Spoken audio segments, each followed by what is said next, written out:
madame, bonjour monsieur, bienvenue à ce numéro spécial. Nous sommes en pleine célébration des 40 ans de carrière de Michel Raffa, et un acteur, un associé, un partenaire dans la vie associative est des nôtres. Et aujourd'hui, c'est un plaisir de le recevoir.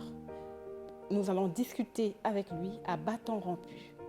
On en parle avec amour, avec l'association Ensemble, c'est possible. Mais passons-vous. Bienvenue et merci de nous suivre. Mesdames et messieurs, bonjour, bonsoir. Nous sommes toujours dans les festivités des 40 ans de carrière de Michel Raffa. Et un homme a bien voulu nous accompagner dans cette activité. Il s'appelle Tom, il nous vient de Nantes. Il était là, il a été là et il est là pour faire de Michel Raffa ambassadeur du Raffia. Tom, bonjour. Bonjour. Si tu peux te présenter à notre public. Je suis Tom Lissuer, je suis président de l'association Ensemble c'est possible. L'asso est domicilié à Nantes. Voilà. Donc c'est une association qui doit travailler sur les deux territoires. Nantes, ici, le Congo-Brazzaville. Voilà, c'est ça quoi. Et il y a plusieurs associations congolaises ici en France. Et vous, quelle est votre particularité?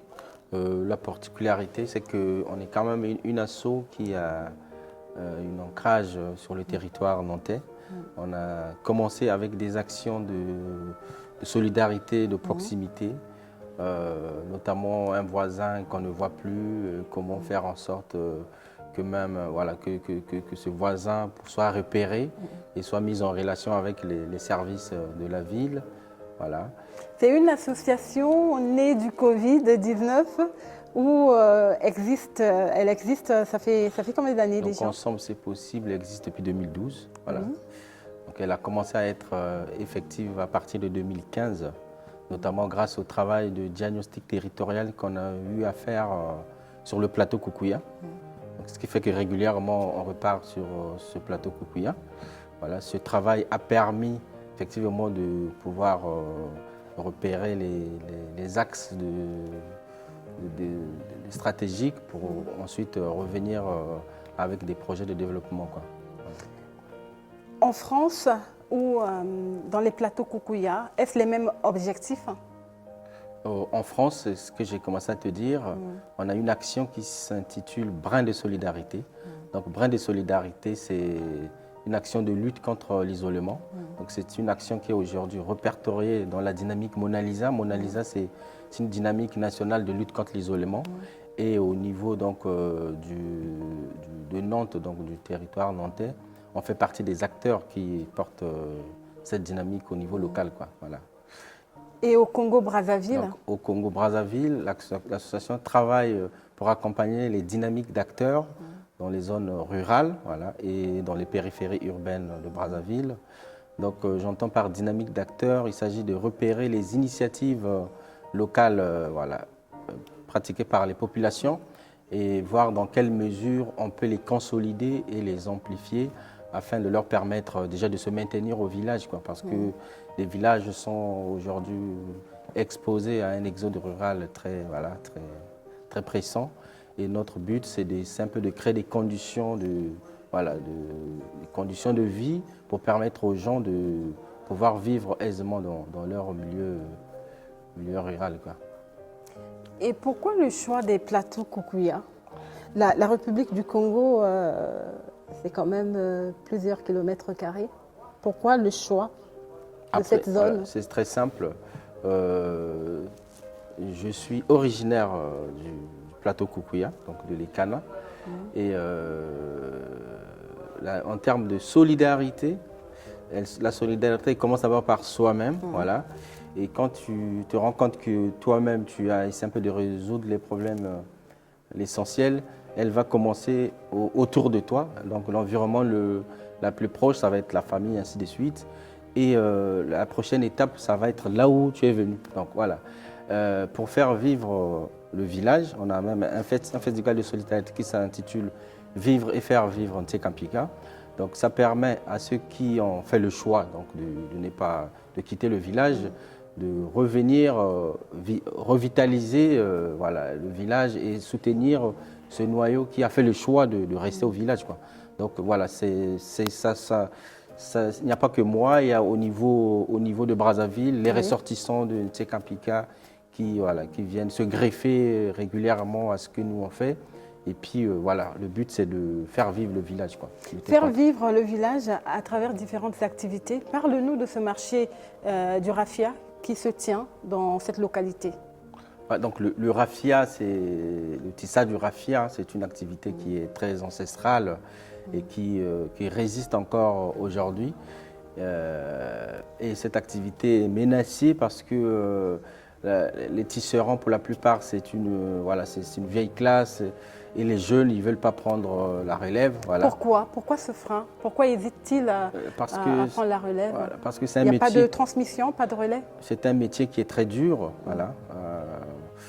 Il faut au moins une journée pour pouvoir réaliser un coupon raffia et on ne peut pas vivre de cette activité-là, quoi. Donc, ce qui fait que ça n'intéresse personne. Voilà.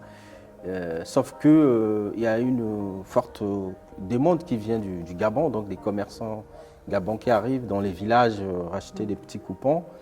Et les jeunes, ce qu'ils font, c'est quoi? Ils vont racheter ces coupons et puis ils vont attendre le gros client quand ils arrivent et puis ils vont surenchir un peu.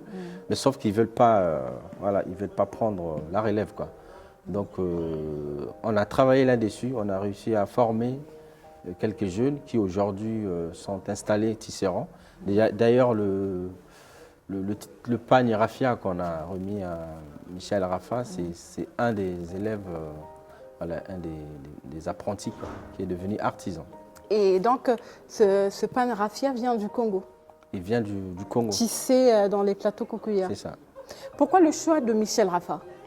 Donc nous, dans ce qu'on a repéré comme potentiel, un peu dans le soutien qu'on peut apporter à ces artisans, ces tisserands au village, il y a un premier marché qu'on a identifié. Ça va être,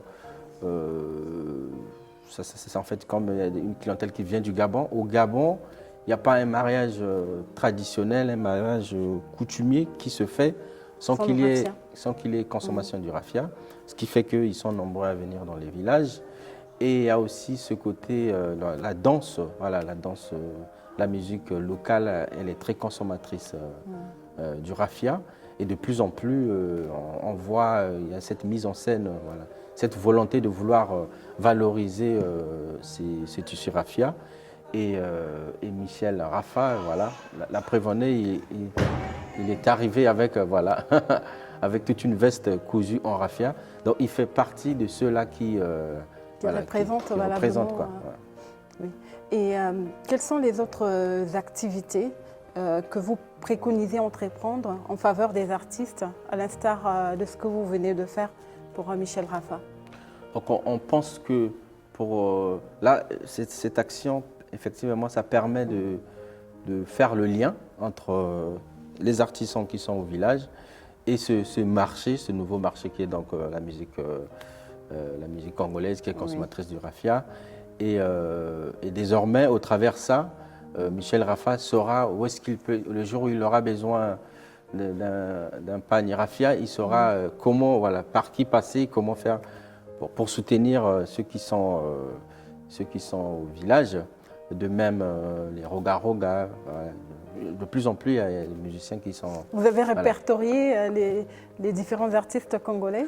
Oui, sur la place de Nantes, régulièrement, je soutiens des artistes congolais qui ont comme cette vocation de promouvoir le raffia. Le raffia. C'est pas un traditionnel. Ouais, c'est ça. Merci beaucoup, Tom. Merci pour ta collaboration, ta participation aux 40 ans de carrière de Michel Rafa. Un mot à l'endroit de la jeunesse associative, mais pas que, à tous les Congolais et tous ceux de la diaspora africaine qui auront l'occasion de te suivre sur Wotin Vegas TV. Tout ce que je peux leur dire, c'est que la diaspora congolaise, je ne sais pas si on a une diaspora en France, à l'instar de ce qui se passe chez les autres. On voit le Mali, le Sénégal, ils ont des dynamiques. Ils sont capables de mobiliser des fonds Et je crois que chez nous, on a encore un chemin à parcourir, mais ça commence à se faire. Voilà, il y a des acteurs, même sur la place en région parisienne ou dans les départements. Donc tout ce que je peux, c'est que soyons de plus en plus solidaires, voilà. Et parce que le Congo, il va avancer grâce à ceux qui sont là-bas et grâce aussi à notre participation, quoi. C'est ensemble. Ensemble, c'est possible. Et pourquoi le choix de ce nom? Ensemble, c'est possible. Ensemble, c'est possible. Comment c'est arrivé? C'est la présidente. Parce que on avait d'abord une présidente qui était là. Donc, c'est elle qui a choisi voilà, ce nom-là. Et puis, on le porte jusqu'aujourd'hui. Voilà. Merci de nous accompagner dans cette œuvre pour la promotion de la culture congolaise. Merci Tom, merci à Ensemble c'est possible, merci au public, aux internautes. Ensemble c'est possible sur Wotin Vegas TV pour On en parle avec amour.